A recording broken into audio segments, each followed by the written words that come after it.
You know, this stuff, Lawrence, 2 years ago, this would have been rejected for a Saturday Night Live skit because it would be too outrageous to believe. Senator, what are you looking for in the Intelligence Committee now in terms of Iran's capacity to just hold out, which is all they have to do?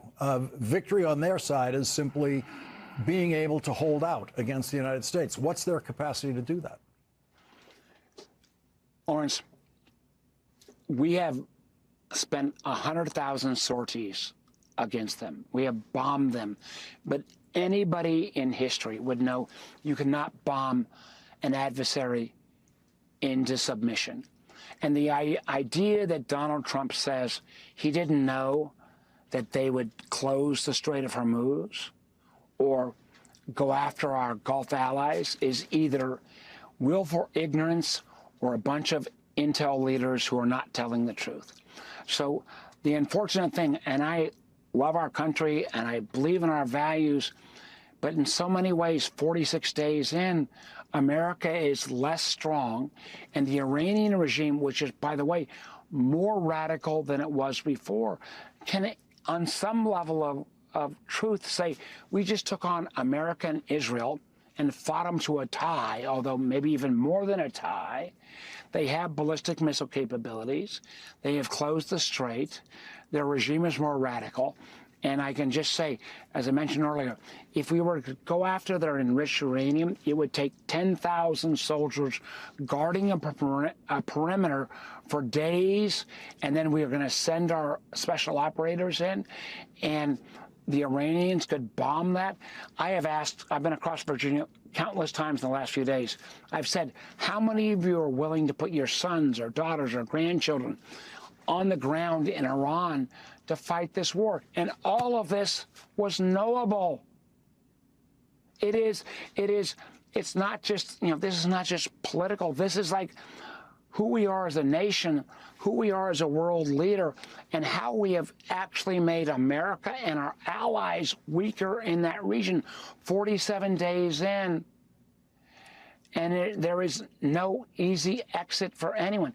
Even if he declares, victory tomorrow, the energy crisis, do not take my word. Look at anybody, gas, natural gas, jet fuel, fertilizer, aluminum. This will be with us for not weeks, but months and potentially years.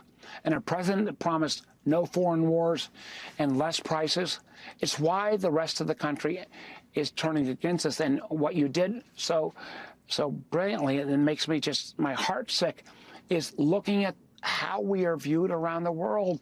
We have spent 75 years trying to say, with all our flaws, and God knows we got a lot of flaws, we were the good guys. We don't have that claim anymore. Senator Mark Warner, thank you very much for starting off our coverage tonight. Thank you, Lawrence. Thank you. And coming up, when asked if gas prices would come down before the elections, Donald Trump said they might go up. North Carolina's former governor is trying to take a North Carolina Senate seat away from Republicans in the next election, and polls are showing gains for Democrats in Senate campaigns.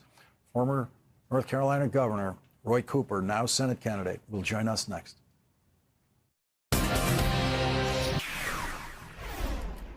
North Carolina's former Republican governor, Pat McCrory, said that Donald Trump has created total chaos for Republicans. I think the biggest conflict is the economy. As a result of the war, and even before the war, we had issues of the economy here in North Carolina, and that's why this could be a switch state for the Republicans moving to the Democratic side of the aisle. The administration's doing a very poor job in that area, and yes, that's going to impact the midterms, especially every time you fill up your gas tank.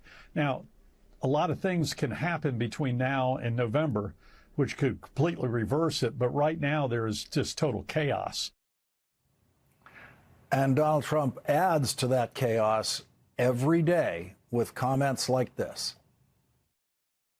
So do you believe the price of oil and gas will be lower before the midterm elections? I hope so. I mean, I think so. It could be. It could be or the same or maybe a little bit higher, but it should be around the same. Joining us now is former